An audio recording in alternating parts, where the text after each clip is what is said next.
Hey everybody, welcome to Tarot Off the Cuff. I'm Kevin Quigley.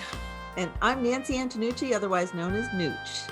And we're going to do our second experiment here. We're taking a look at longer form. We're going to do a bit of a conversation. And these are topical. So rather than letting the card choose the topic, we're going to choose a topic and then have cards reflect on that. So the topic that we're thinking about is, it's early December in the year 2020. The COVID-19 quarantine and travel effects are still in place all across the United States and the world as well. But the United States in particular is doing not so great with our contagion numbers and whatnot. So as we move into the dark times, the nights are still getting longer up here in the Northern Hemisphere. We're approaching the solstice, that moment where it's the longest night happens, the dark night of the soul, perhaps, right, in the physical sense. And then all of a sudden, on the other side of that, the days get longer and the nights get shorter. So how might we use that? How to do with that, Nancy? And the solstice is especially important this year because even though we've been singing about the Age of Aquarius for decades, we're actually entering the Age of Aquarius with this solstice. So Jupiter and Saturn are combining in such a way that they're even calling it the Christmas star. That's how close they're going to be. Right. We've been in the Age of Pisces since 1412 or 15. Wow. We're going into the Age of Aquarius. And I personally feel like 2020 was the reset year to get ready for the new world. Or as Julia Cucci Watts told me once that I loved, she said, Pisces was the age of I believe, Aquarius is the age of I know. So it's like, are we going into a new world of science and technology that really helps or works with nature? You know, how will that look? So 2020 was a big shake up, the foundations that don't work, maybe even have us rethink about how we do all of our foundational organizations and regular way of life. Oh boy, looking forward to that. Yeah. So I just had a birthday in November, and it's a hermit birthday, numerologically speaking. So heading into the cave, into the darkness, is something that's very much on my mind right now. So why don't I pose the first question, and then we can each draw a card and each respond to each other's cards too, about the act of sort of stepping into the darkness, of bringing your own light into the darkness, and how we might be able to use that to our best advantage. You want to draw a card first, or should I? You go ahead. All right. So I've got a Gaian, Joann Powell Colbert's Gaian tarot here. This is her first printing of it that she made on her own before getting it published. And I believe this is still available. I can't remember the publisher for it. We'll find out and put a link down below. And I've pulled the Guardian of Earth, which is also known as, in other decks, the Queen of Pentacles or the Queen of Discs. So if I jump in with that, for me, the Queens is the aspect of us that holds. So anytime I interpret a queen, that's the gesture. If I put a physical gesture, I've got gestures for all the court cards. And the queens hold things. They care for things. They're the part of us. You know, the wands might be the thing that reaches and picks something up, but the queen is the basket into which we place the thing that we've just harvested or picked up. And the Queen of Pentacles, or in Joanna's elemental attributions, is the Queen of Earth, is really taking care of the planet in particular. And I'm bringing that interpretation off of what you had just said, Nancy, about we're changing the way we run our corporations, we're changing the way we run our governments. We've got a real opportunity for newness, as all of I'm right on the edge of Boomer and Gen X, and Nancy, you're right on the other edge of, you know, like I'm a baby boomer. Yeah, like we both straddle that little thing. But as the boomers are disappearing, and then that middle X generation isn't big enough to do much. We're never going to have much power because the millennials are right behind us, chomping at the bit, and they outnumber us. But boy, I cannot look more forward to living in a world where those people, those younger people, younger than me, are holding it. So how do we best use the time to step into that darkness?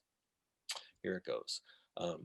That phrase "okay boomer" keeps coming up in my mind. It's like spinning around and around in response to this, of that the way the millennials are dismissing the power of the boomers and letting it go. Even though not all boomers are pro factory and pro fossil fuel and all of that, that generation, while they did some amazing stuff, they also did some horrible things, right? And they're by and large, their policy is not healthy or sustainable, right? So this okay boomer, this like, let's, for people that are, I'm 51, so people that are holding that in my age, really, I think it's important to us to be the speed bump that maintains the carefulness of the transition without putting the brakes on the generation that's coming up behind us, right? Like, slow down, drive safe. I got it, right? But at the same time, you're behind the wheel, and it, take over, right? So it's a weird state to be in. It feels a little powerless, other than the fact that, boy, I really like the way those folks are driving in the generation that's behind me. Hmm. So should I pull a card? Well, or if you've got anything to say about that Queen of Pentacles, the Guardian of Earth. Really, new vision about resources. How are we going to do our resources? Our solar energy. I mean, this slowed so many of us down 2020, and I will always cherish 2020 for that reason alone, is to really just slow down and kind of stop the maddening pace that everything was going at, and that alone was more sustainable. And I've heard more than one person say, why am I working so hard, never home, just to buy and accumulate? So I really feel like it woke the crap out of the consumer versus the citizen, and hopefully more citizen, less consumer. So Right. when I see the Queen of Discs, this is someone who knows how to use resources for everyone, for the good of all and the harm of none. I have a thing to say about that strengthening the family, but we already talked about possibly talking about going into the cave. So I'm just mentioning that as a preview topic, and don't let me forget to bring that up. Okay. What the card is, I'll make it fit. All right, I'm going to pick one. So the question was, how do you best prepare for the darkness and Or make the best use of it. That was make the best use of it? yeah. And I got the 7 of Pentacles. And I love this. This is the otherworldly pagan, or is it the pagan otherworldly? I always those two. We'll have it in the link. But what I love about this is like a honeycomb. So it's kind of, in a way, really coalescing, really using the old world, which is the winter is time to hibernate, it's time to rest, it's time to sleep. Like I had a mentor once that said, Nancy, if you're going to teach people, teach them in the spring and fall, because winter and summer are downtimes. And unfortunately, with Christmas and everything, hopefully it's not going to be as crazy this year, but usually we're really jacking ourselves up instead of really going in deep. So this year alone might be very different in terms of just going deeper into our own resources, not worrying about the hype of Christmas, and just really using that natural rhythm to just hold, just maintain, just have.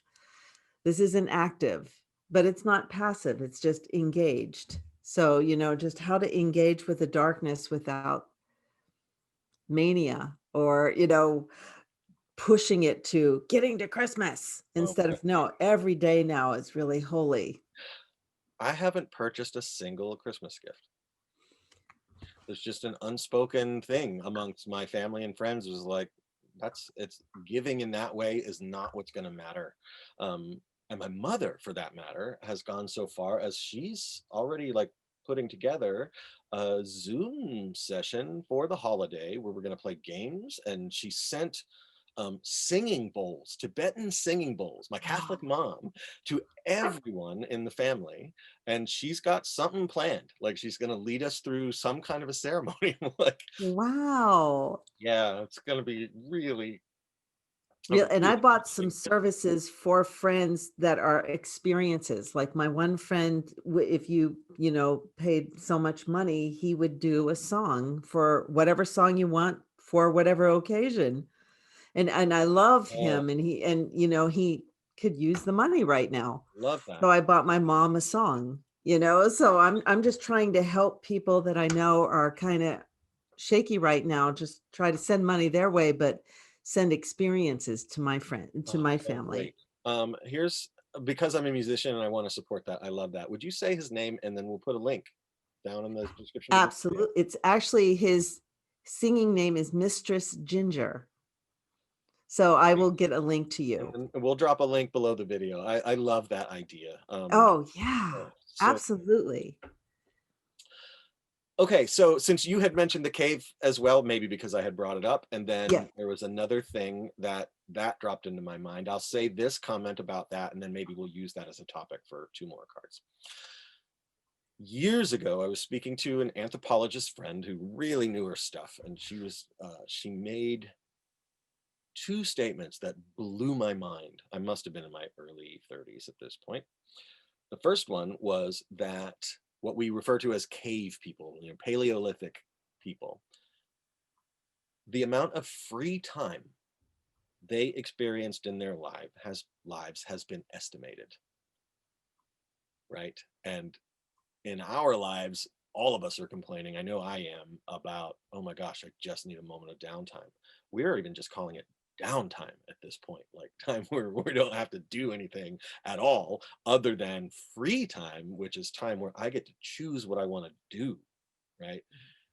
Free time is gone from our wish list and it's been replaced with just give me a moment to not do something, Mhm. right? Um, but she says the amount of free time that they had was off the charts compared to what a modern human being gets to experience. And this was what, 20 years ago at that point. And I Uh-huh. think the studies she was talking about were even a decade or two beyond that. They had huge amounts of time just to sit around with each other and talk Yeah. or sleep or have sex or whatever. Like, Mhm. because they'd hunt more than they needed for that day. They'd eat for 3 weeks off of the kill or the fish or the harvest that they had been able to gather. And then they were done. Right. And nowadays we're on this weird linear, almost corporate time schedule that we have to stay productive all the time in every season of the year, every single day, except for those 2 that they give us off, that we fought to have off as workers, right? We fought for, but even they're encroaching on that. Like, how many people still work 40 hours a week? Mhm. Most of the people I know top that every single week, right? So that was an interesting thing. And then the second thing she told me was there were a few cultures up until at least the 40s, 50s, maybe even to the 60s, and maybe now, I don't really know. I'm not an anthropologist. Um, and one in particular, the Basques in between France and Spain up in the Pyrenees Mountains, Mhm. that still kind of lived the way human beings lived in the Paleolithic or the Neolithic age. And that was, they did all their work planting and whatnot in the spring, crops would grow, and then the fall and the harvest would happen, and repairs to houses and barns and things would happen. And then winter would come and it would get cold and the days would get short. And they basically just all go inside and lay down in a great big pile. And they'd tell stories and they would make music and sing to each other and um, giggle and just sit by the fire in the darkness in a pile with each other and be in communion and express love. And that to me is an amazing thing, right? Wow, Mhm. how incredible is that? And I found that I was writing, I teach music, that last week during one of our listening lists, since we're not allowed to sing together during, quarantine and whatnot,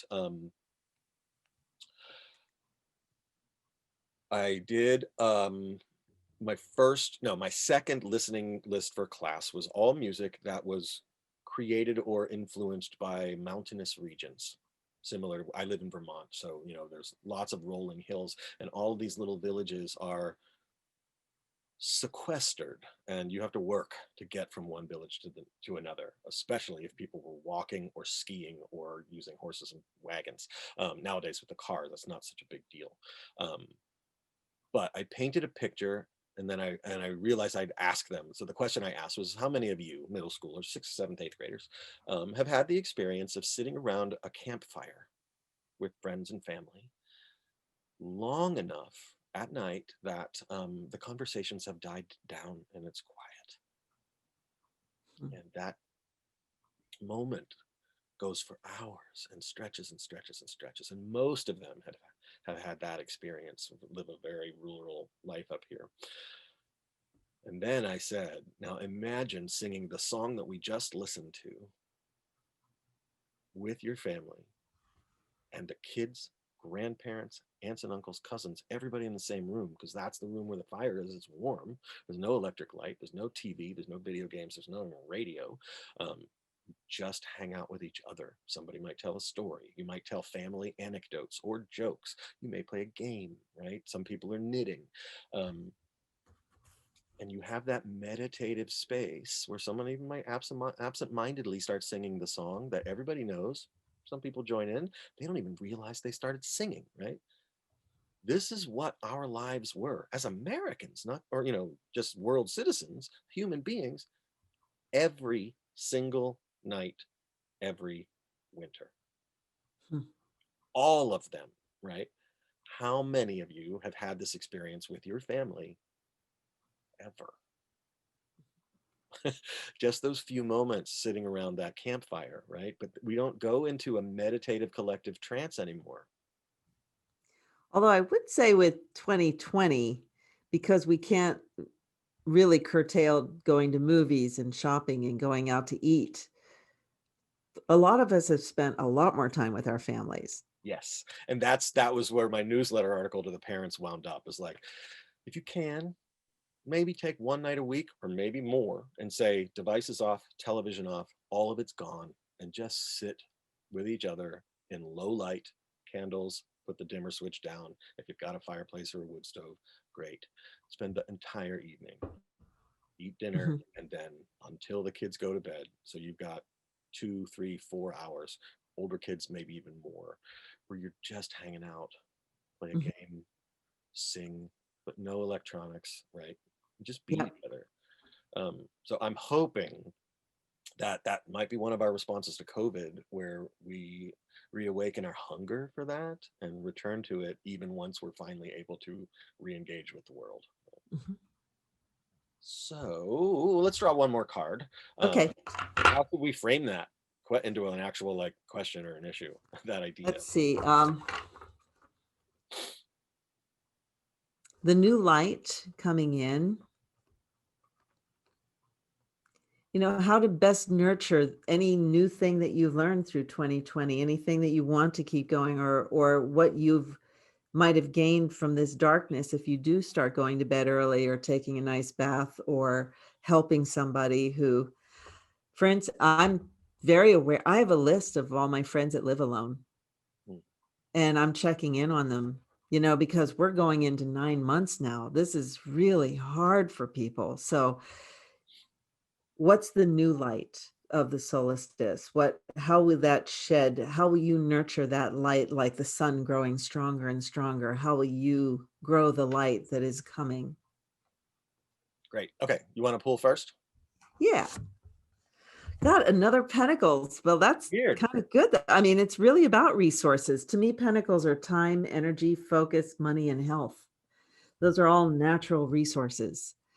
And the 4 Pentacle just lined up. I like this deck because all the minor arcana have no people in them. So they're almost kind of like stage settings. Like I can see people coming in and out all the time. This is just the stage setting. But that your resources are all lined up. that there's not a foundation so much as a solidity, a stability. So the new light will bring in really what you're prioritizing. Are you going to prioritize time with others or by yourself? Are you going to start making money in a way that flows better for you? So, maybe looking at the new light in terms of where your focus and energy go and where you would like them to go without manhandling yourself. Love that. Yeah, the 4 for me is stability for sure. Now it's making me think of teaching. And it's probably just because I was talking about that before. But let's say, Mhm. here's something I've discovered as being an arts teacher in the past couple of decades is when I ask children to do something creative, like maybe we're doing a class, a series of classes on character creation, right? So we're going to eventually build into comic books, for example. They love that, right? Which is great. Um, Boy, is it difficult for most of them to not make derivative characters. Hmm. So I'll say, all right, you want to do a superhero comic? That's fine. Let's find a superhero. And every single attempt they make basically copies a superhero that's already been in existence and made by another person, right? Um, so I will have to give an actual class on what being derivative is as a creative person, and then why we need to avoid that, for at least for this class, right? Which Mhm. is super annoying. um, but then that forces them into this moment of finding a true creative idea, which is also difficult. So here's one of the techniques I use for that is turn off all the stuff that feeds you with derivative ideas. Mhm. Stop, don't, until you come into me with an idea and I go, boom, that you own, that came from you. You don't get to watch another movie, podcast, television show, YouTube video. I don't even want you reading comic books at this point. Nothing. Take no media in. Don't read. Just let it go and be frustrated and annoyed by that, right? That's going to be very hard to do. But you will discover that if you're able to maintain this at least fairly well for the next 5 days, might be a week, um, you will discover that ideas start to show up in your mind that otherwise would never appear. So without finding that stillness, true creativity, this is a law, I'm making a postulate. You can disagree in the comments if you like. Without finding that stillness, the new original thought, the thing that is yours and comes from you, cannot be born. In that framework too, I would say boredom is sacred. When you hit boredom, you got to your place of comfort. Yeah, where you And clean. if you can break through the boredom, the gold that is underneath that in terms of creative ideas or new ways of doing, because you are then removed from other people's rhythms and you are now in your own rhythm. And when you're bored, it's like, uh-oh, I'm not getting stimulated anywhere. And it's like, yes, Yeah. yes, Queen, keep going. That's where the gold is. I was doing some work a few years ago with a child psychologist. We'll put a link to his work down below as well because it's great. But he was doing a thing for parents in general, and the question of boredom came up from one of them. His name is Kim John Payne. Um, what do you do when your child is bored? That kind of a thing, and they're Oh, pestering you and bothering you or whatever. And he's like, yeah, I get it. I've got my own kids, and there is this temptation just to get them engaged in the next thing so that you could go back to doing whatever it was you were doing. yeah. And now they're playing. You got them something to do.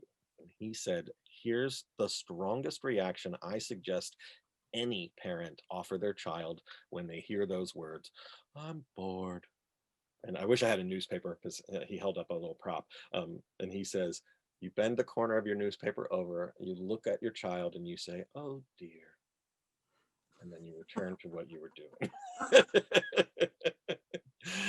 They'll figure it out. But if you don't train them to figure it out, they will always rely on someone else bringing content into their life. Right. Not so good, right? And staying stimulated. Yeah. Yeah. Okay. So I've got one from Joanna's deck, the Gaian Tarot. Interesting. So this is the 10 of air, which is Mm, her 10 of swords. I love that one. Yeah, we have the geese flying out of the stormy clouds into the lighter weather. So in her deck, I'm sorry, my eyes are down. That's where my screen is to look at the card. But I know the card by heart. So that's her 10 is much more looping around to sort of the beginning of the better time than many 10s of swords are. 10, this 10 of air. But oh, I should still. Oh, I'll have the card up on the screen. But there's one of the positions. There's a goose missing. Hmm. Right. So for me, I always want to honor the fact that yeah, this is a hard fight. You lost something, right? Um, so that's also an important piece of that card for me. So this idea of returning to the light, which is literally happening in this card, from dark clouds back into the Hmm. sky. Um, but I can be really simple with this one. Let's be careful not to just start singing Here Comes the Sun by the Beatles right away and Mhm. pretend or dismiss the difficulty that we experienced or the hardship that we've undergone or even the things that we may have lost. Yeah. Rather than dismiss that or just think, oh, things are going to be great again, pay attention to um, what it cost. Pay attention to the absence. Pay attention to the thing you had to let go and leave behind. Um, it will not only increase your sense of value and make it last, but also give it a color, I think. Um, the thing I left was, and then fill in that blank. So I'm just going to take a random thing and fill in that blank. The thing I left was my desire to be constantly busy, Mhm. which now means moving into that light for you is about making sure your life is lived in such a way that you have the free time that I spent so much time talking about 5 minutes ago, right? Yeah. That's important to know what that color is. Also, did you know the geese were the totem animal of Celtic warriors? I did not, and I'm Irish. And you know why? Because they know how Why? to work in a group. Oh, They know how to work in a group. So the ones in the front are really doing all the work. The ones in the back are coasting on the wavelength, on the airwaves.